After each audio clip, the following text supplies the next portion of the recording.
The declaration of personal power.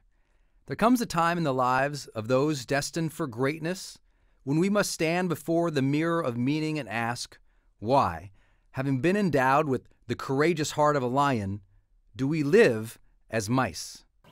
We must look squarely into our own tired eyes and examine why we waste so much time sniffing at every distraction, why we cower at the thought of revealing our true selves to the world, why we scurry so quickly from conflict, and why we consent to play small.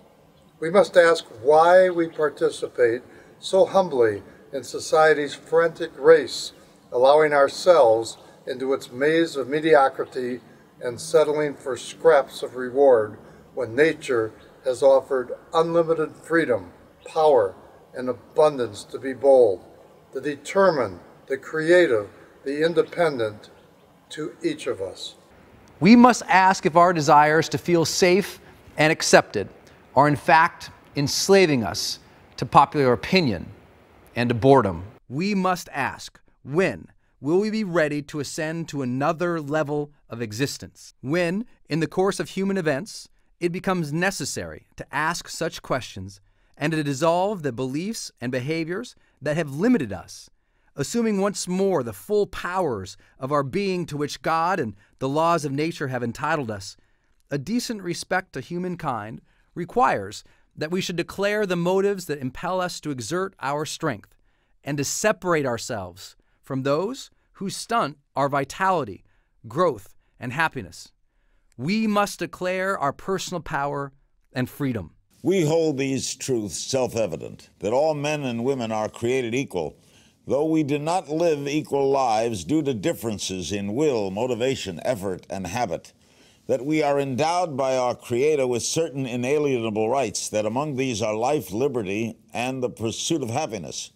But that is incumbent upon us, each of us, to be vigilant and disciplined should we wish to attain such a vital, free, and happy life.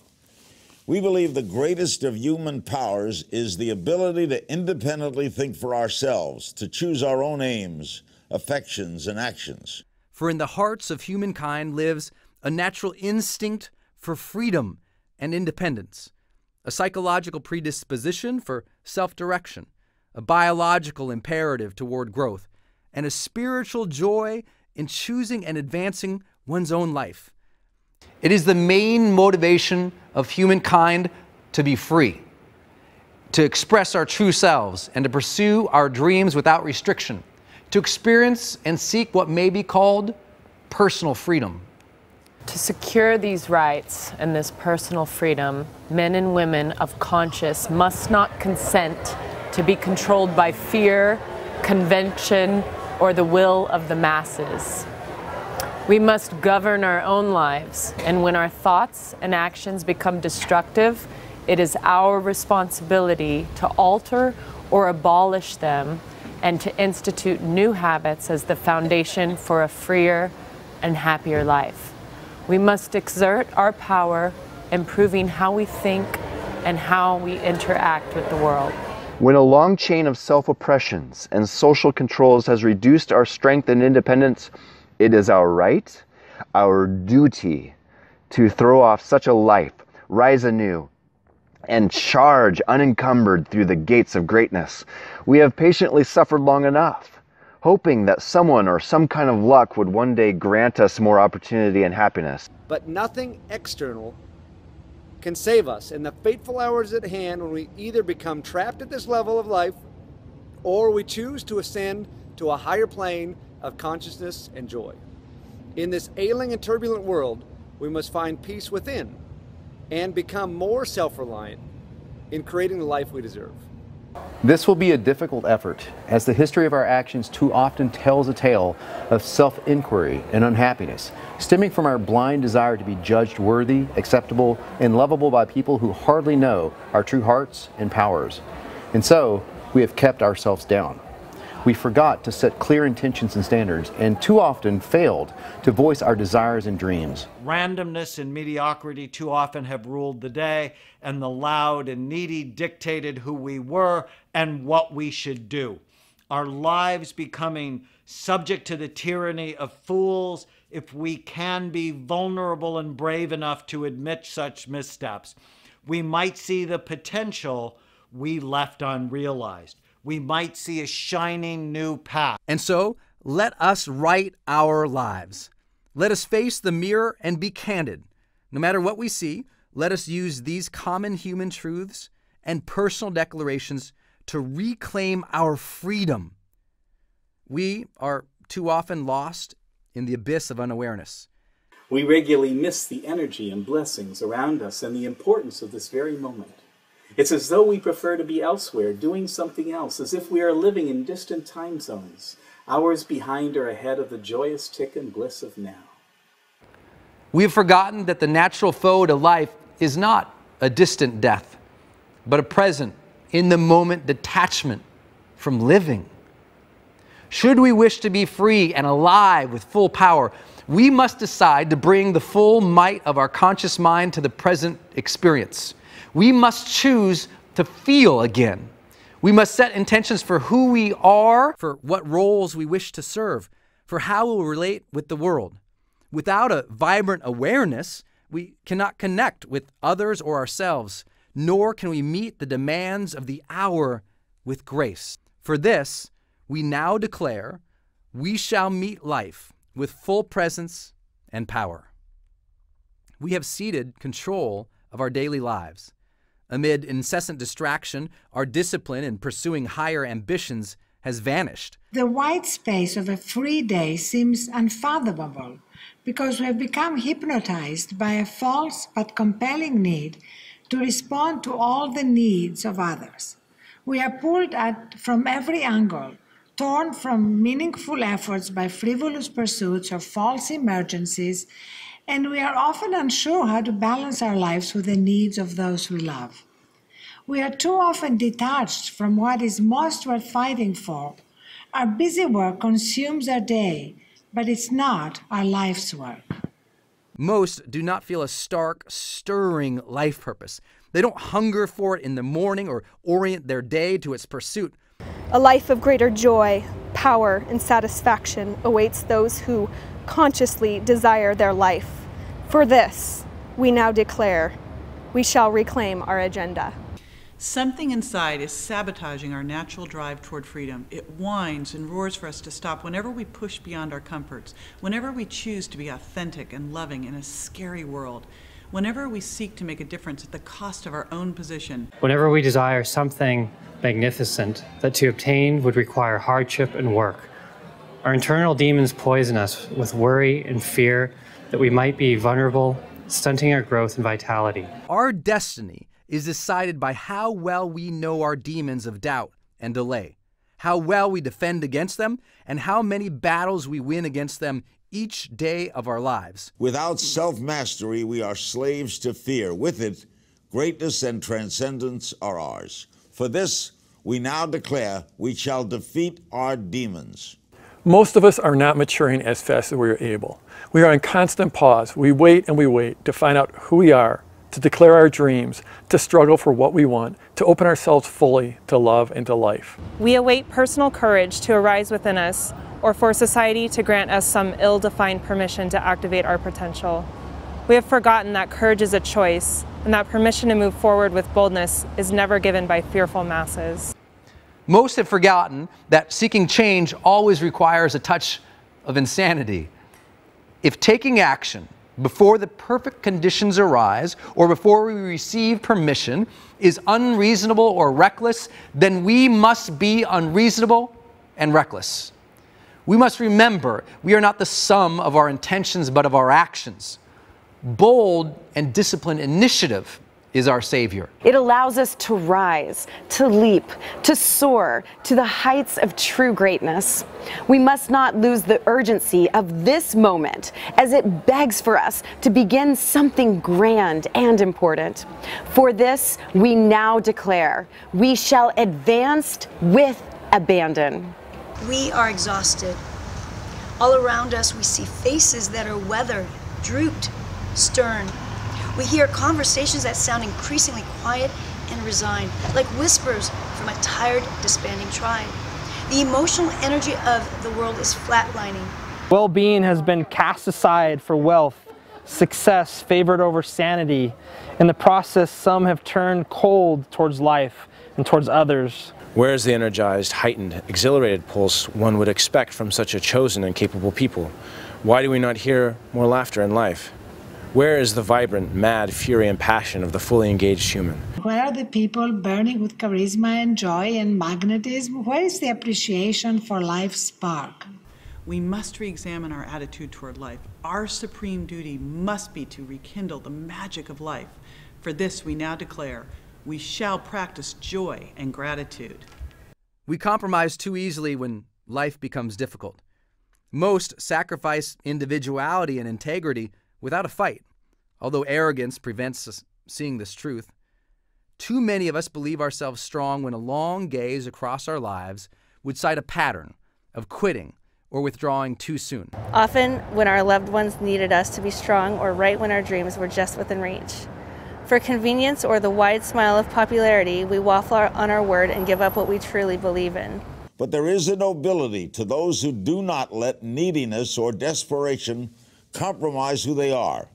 We must not follow any impulse to be weak or heartless. Instead, we must have a strong refusal to break, choosing that mighty lift of courage, that soaring commitment to love, that grand ascent to the realm of character that is congruent with our highest values. Freedom and victory belong to those who remain true and strong despite temptation. For this, we now declare, we shall not break our integrity. We are not transmitting or receiving love as we were divinely intended to. We are filtering love rather than feeling it. We fell for the prevailing hysteria that said, protect your heart, and we began to believe that love itself had enemies and needed protecting. When we were hurt, we felt that love was somehow diminished or damaged. But hurt has nothing to do with love, and love is unaffiliated with and unaffected by pain. Ego was hurt, not love. Love is divine. It is everywhere, ever present and abundant and free.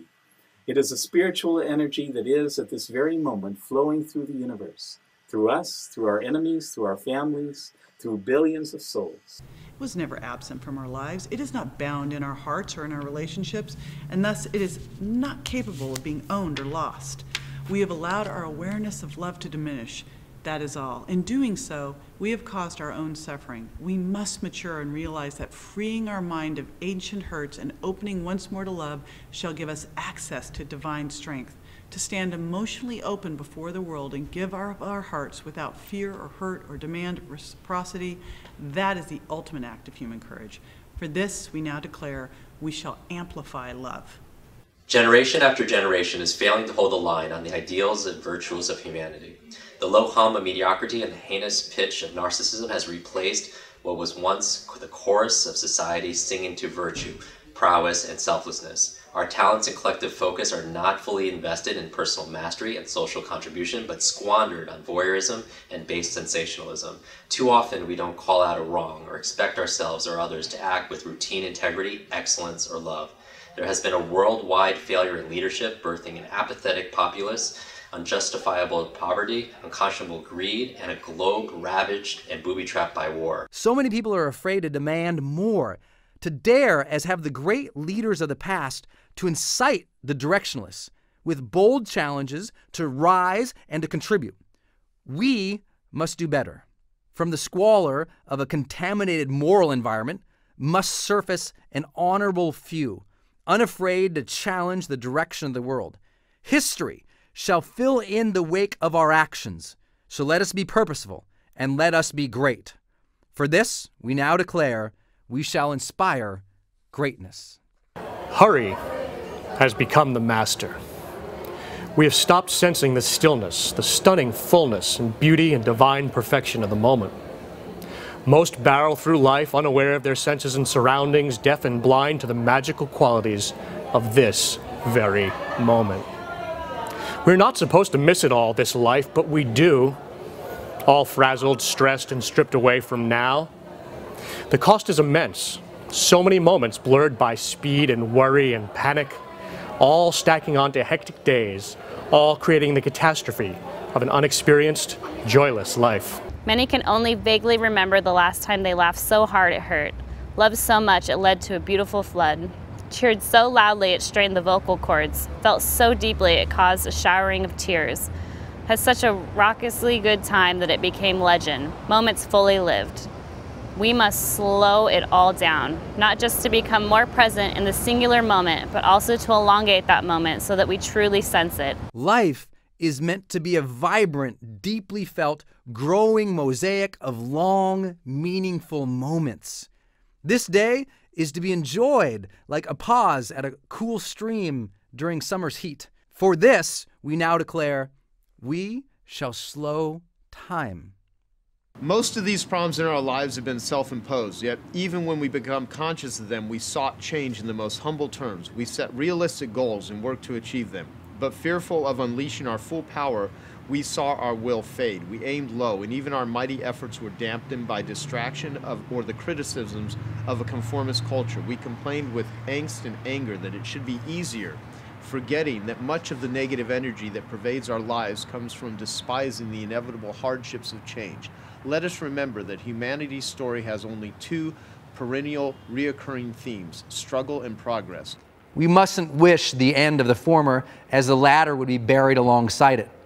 And so let us be clear that the small, complaining, undisciplined part of ourselves, the distracted character, wanting nothing but convenience and ease, is unfit to be the ruler of our new destiny. Nor can we allow apathetic, small-thinking men and women to lay waste to our future. We mustn't let social pressures poison our potential. Surely, we have warned others from time to time that we do not care what they think or that their judgments of us are unwarranted. We have often complained, made kind requests of others, or reminded people of the circumstances that made us want to improve our lives. We have appealed to their magnanimity to be gentler or more supportive, and we have asked them as kindred spirits to stand with us against those who interrupt our charge. Yet, too often, others have been deaf to our true voices. They didn't believe in us, or support us, or cheer us on when it mattered most. We must therefore not await their assistance or approval any longer. We must hold them, as we hold the rest of humankind, enemies in battle, should they stand in the way of our dreams, but in peace and assistance, our friends. Let us awaken now and realize there is greater vibrancy, joy, and freedom available to each of us. There's more feeling, there's more power, there's more love and abundance. But gaining access rests on our shoulders, for only two things can change our lives. Either something new comes into our lives or something new comes from within. Let us not hope for mere chance to change our story. Let us summon the courage to change it ourselves. Some will stand in our way, but we mustn't hide or minimize ourselves any longer. Let us believe faithfully that our dreams are worth any struggle and that it's time to free ourselves and rise to glory. We, therefore, as free women and men of courage and conscience, appealing to our Creator for the strength to live our intentions, do in the name of our destiny solemnly publish and declare that our lives are, and of right, ought to be free and independent. We declare that we are absolved from allegiance to those who oppress or hurt us, and that all social connections between us and them are to be totally dissolved, and that as free and independent persons, we have the full power to exert our true strength, live our dreams, find peace, create wealth, love openly those who have our hearts, contribute without fear or permission, strive for personal greatness, serve the common good, and do all other acts and things that independent and motivated persons have the right to do. And for the support of this declaration, with a firm reliance on the protection of divine providence, we pledge our lives, our fortunes, and our sacred honor.